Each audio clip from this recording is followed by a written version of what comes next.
அன்பு நிறைந்த உறவில் எதிர்பார்ப்புகள் பணமோ பொருளோ இல்லை. பாசத்துடன் ஒரு பார்லை, அக்கறையுடன் சில வார்த்தைகள். அல்லலே, யாரோ ஒருவரின் சொல் கேட்டு நம்மிடம் முகம் சுழிக்கும் எந்த ஒரு உறவும் நிச்சயம் நமக்கானதாய் இருக்க முடியாது. உள்ளத்தில் ஒன்றும் உதட்டில் ஒன்றுமாக இருப்பவர்களின் உறவை நாடாமல் இருப்பதே நல்லது. வருத்தத்தை ஒரு சிலரே புரிந்து கொள்கிறார்கள். சிலர் கதை கேட்கலே விரும்புகிறார்கள். பலர் அதையும் கேட்பதில்லை. வாழ்க்கை அடுத்த நொடியில் 1000 ஆச்சரியங்களை ஒளித்து வைத்திருக்கிறது.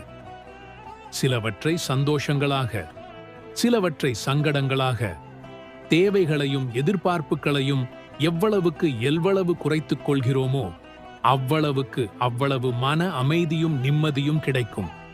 விருப்பம் இருந்தால் 1000 வழிகள், விருப்பமில்லாவிட்டால் 1000 காரணங்கள்.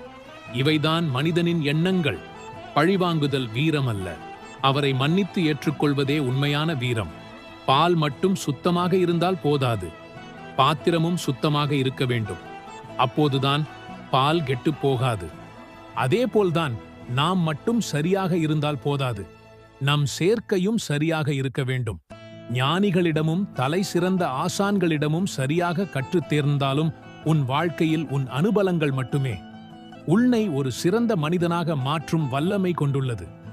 காணாமல் போனவர்களை தேடலாம், அதில் சிறிதும் தவறு இல்லை. கண்டும் காணாமல் போனவர்களை தேடி உன் வாழ்க்கையை நீ வீணடித்து விடாதே. கொடுப்பது சிறிது என்று தயங்காதே. வாங்குபவர்க்கு அது பெரியது. எடுப்பது சிறிது என்று திருடாதே. இழப்பவர்க்கு அது பெரியது.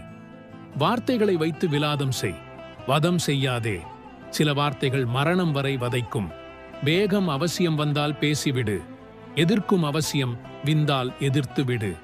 இரண்டும் இல்லை என்றால் நீ அடிமைதான் இறுதி வரை.